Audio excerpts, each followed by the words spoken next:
Hello hello hello hello. आप सभी का ज्ञान की बात चैनल पे बहुत बहुत स्वागत है। इस वीडियो में हम लोग बात करने वाले हैं the most and most important topics of physics class 10 2025, जिसका प्रिडिक्शन परसेंटेज है 100%। आपको मैंने प्रीवियस वीडियो में the most important topics of 1 to 12 chapter आपको मैंने बता दिए थे, और उसी वीडियो में मैंने इसके बारे में बताया था। लेकिन कुछ बच्चों का मैसेज आ रहा था कि भैया क्लियर नहीं है, वो आप सेपरेट वीडियो बनाइए उसका। तो मैं लेके आ गया हूँ उसी का सेपरेट वीडियो, और इसी वीडियो में आपको मैं दूंगा न्यूमेरिकल फॉर्मूला सीट। इसमें मैं टॉप 7 टॉपिक्स बताऊंगा और फॉर्मूला दूंगा, जिससे आपका न्यूमेरिकल आने वाला है 20 से 25 मार्क्स का। चलिए स्टार्ट करते हैं। चैप्टर 1 में है एक numerical based on principle of moment including of lever. Principle of moment क्या होता है? Sum of anti clockwise movement is equal to sum of clockwise movement, वो आएगा। और लीवर में क्या होता है? लीवर में उसी पे प्रिंसिपल पे based load into load arm is equal to effort into effort arm होता है। फिर definition of centre of gravity, centripetal force, centrifugal force. फिर आपका examples of lever in human body, pulley का एक क्वेश्चन आएगा पक्का, 4 मार्क्स का आने वाला है।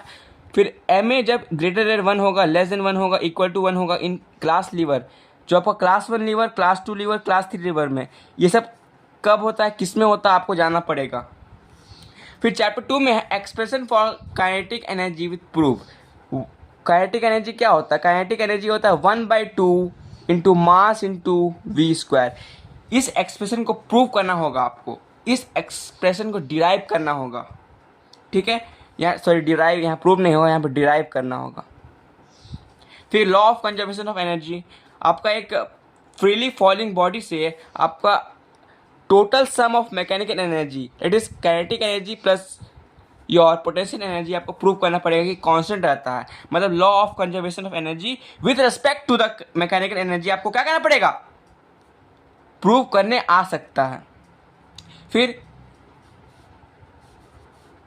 आपका ग्रेविटेशनल पोटेंशियल एनर्जी का एक फॉर्मूला है mgh, इससे एक न्यूमेरिकल आ सकता है। फिर difference between kinetic energy, potential energy, relationship between kinetic energy and momentum, और special cases, very important. Special case आपका 3 से 4 मार्क्स का क्वेश्चन आ सकता है, ठीक है।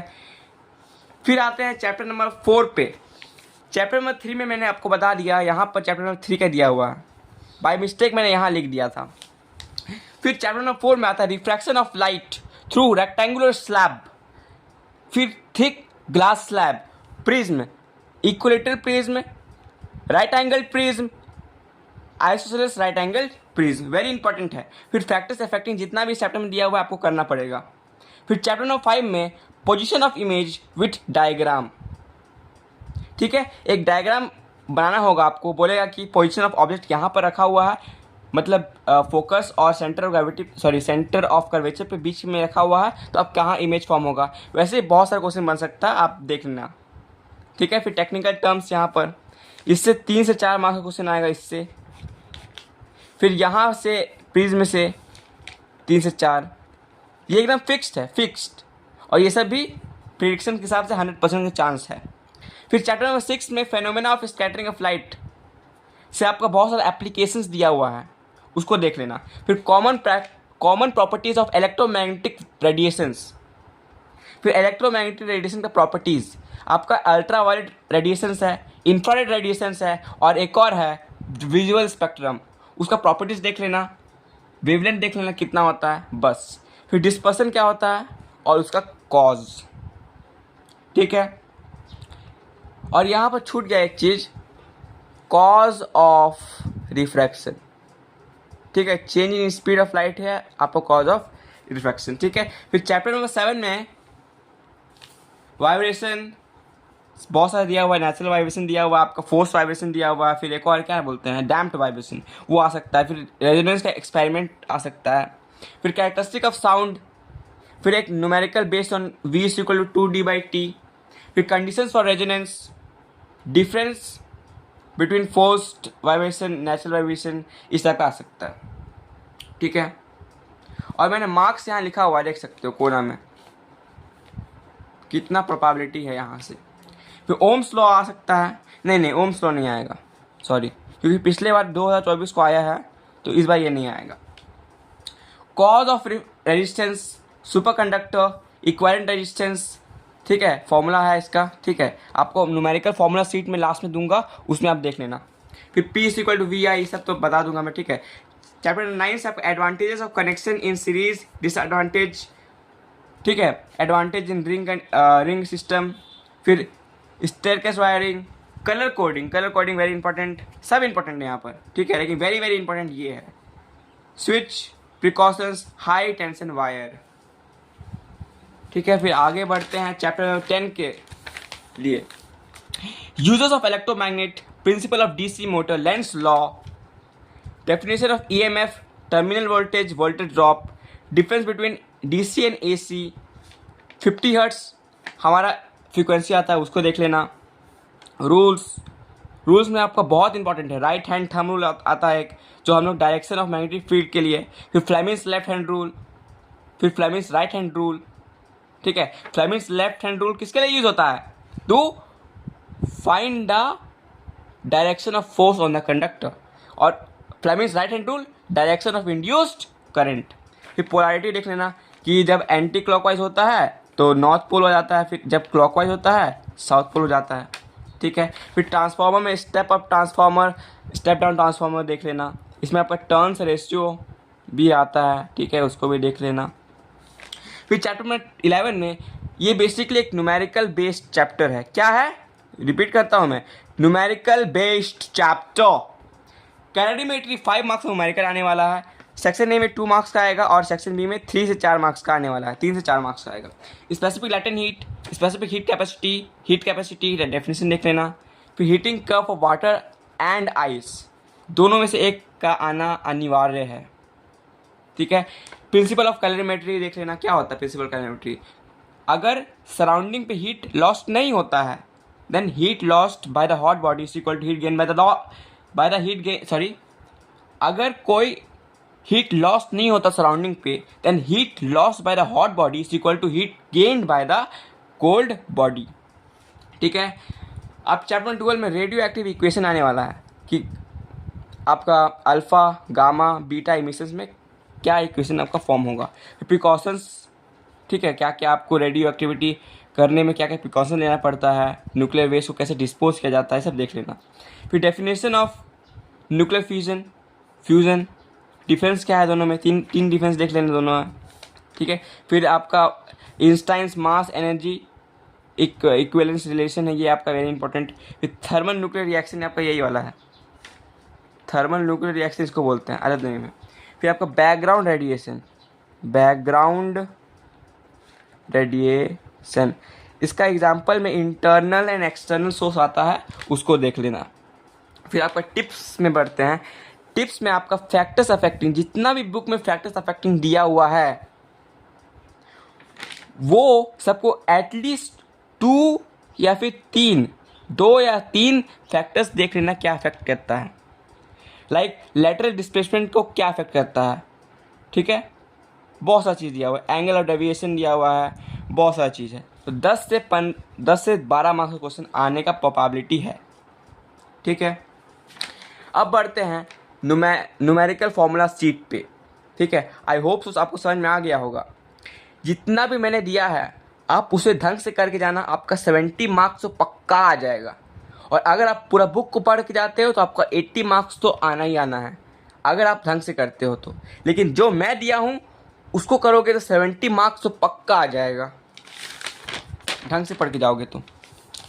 एक चीज़ बोलना भूल गया, आप लोग वीडियो देखते हो पर लाइक नहीं करते हो, ठीक है। लाइक करोगे तो मुझे समझ में आएगा कि आपको पसंद आ रहा है, ठीक है ना। बस आप लाइक कर दो, क्या दिक्कत है। फिर न्यूमेरिकल फॉर्मूला सीट, पहला है sum of anti clockwise movement is equal to sum of clockwise movement by principle of moments, ठीक है। फिर moment of force is equal to force applied into ये perpendicular distance of line of action from the pivoted point, ठीक है। फिर दूसरा है आपका L into L A is equal to E into E A, ठीक है। फिर H is equal to I square R T, heating effect is equal to I square R T. ये आपका रेजिस्टेंस है, ये आपका टाइम है, ये आपका करंट है। फिर current rating in fuse is equal to total power of appliance in circuit by voltage of the supply. तो क्लियर नहीं है, देख लो ना, है ना। फिर आपका साउंड में बस एक फॉर्मूला है, V is equal to 2D by echo, है ना। फिर आपका है रेडियो एक्टिविटी से equation in which alpha beta और गामा रेडिएशन विल इमिटेड, ठीक है। एक इक्वेशन आने वाला, ये भी एक न्यूमेरिकल का ही पार्ट है। फिर आगे बढ़ते हैं, इनमें से कुछ आपको मैंने पहले बता दिया है, पहले बता दे रहा हूँ।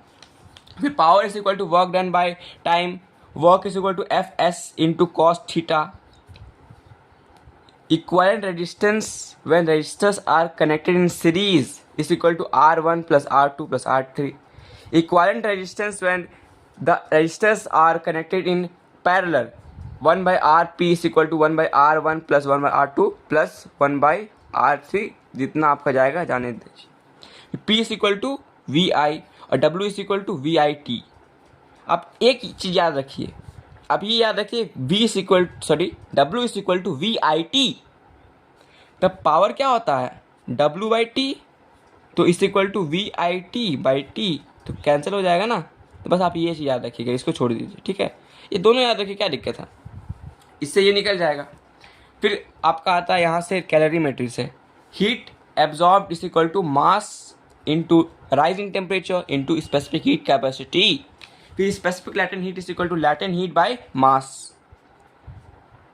Heat capacity is equal to heat absorbed by rising temperature.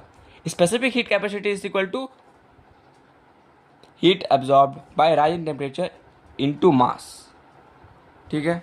बस यहाँ पर इसमें अगर मास लिख देते हैं तो स्पेसिफिक बन जाता है, ठीक है। फिर आपका आता है यहाँ पर R is equal to resistance is equal to specific heat capacity length by area of cross section. फिर आपका यहाँ पर आता है स्पेसिफिक रेजिस्टेंस, मतलब रेजिस्टिविटी, जो आपका रेसिप्रोकल ऑफ रेजिस्टेंस होता है, ठीक है। तो आप इस फॉर्मूला से रेजिस्टिविटी को आप आराम से निकाल सकते हो, ठीक है। फिर V is equal to IR, electricity bill, okay. और आपका यहाँ आता है electricity bill is equal to electrical energy in kWh kilowatt hour into cost per kWh, ठीक है। फिर energy in kWh is equal to power in kW into time in hour. समझ में आ गया? फिर से बोलूँ क्या, electricity bill is equal to electrical energy in kWh।